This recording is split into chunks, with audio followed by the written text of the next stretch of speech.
कर्मण्येवाधिकारस्ते मा फलेषु कदाचन। भले ही वे मुझे मार डालें, परंतु तीनों लोकों के राज्य के लिए भी हे मधुसूदन, मैं उनकी हत्या नहीं करना चाहता।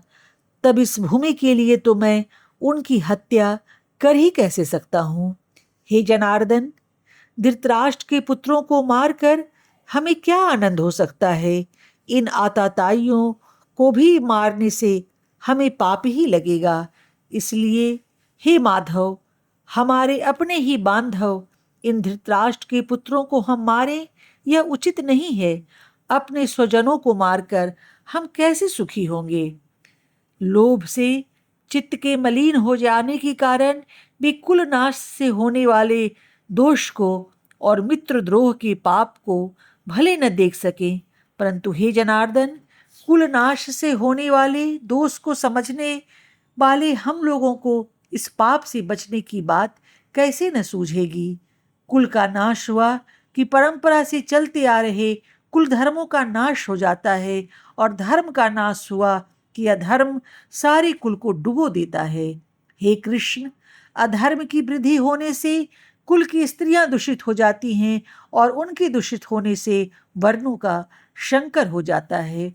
ऐसा संकर कुल के घातक को तथा उसके कुल को नरक में पहुंचाता है, और पिंड दोख क्रिया से वंचित रहने के कारण उसके पितरों को भी अधोगति होती है। कुल घातक लोगों के इन वर्ण संकर को उत्पन्न करने वाले दोषों से सनातन कुल धर्मों का तथा जाति धर्मों का नाश होता है।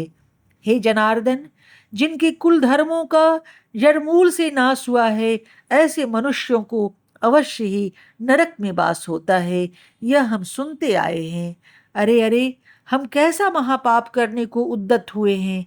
राज्य की सुख के लोभ से हम अपने स्वजनों को मारने के लिए तत्पर हो गए हैं।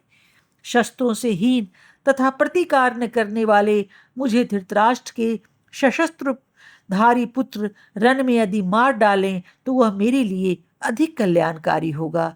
संजय बोले। शोक से व्याकुल चित बने हुए अर्जुन रण क्षेत्र में इस प्रकार बोलकर तथा धनुष्यवान को त्याग कर रथ की बैठक पर बैठ गए। जो ब्रह्म विद्या भी है और योग शास्त्र भी है, ऐसे इस श्री भगवान द्वारा गाए गए उपनिषद में आए हुए श्री कृष्ण तथा अर्जुन के संवाद का अर्जुन विषाद योग नामक पहला अध्याय यहाँ समाप्त होता है।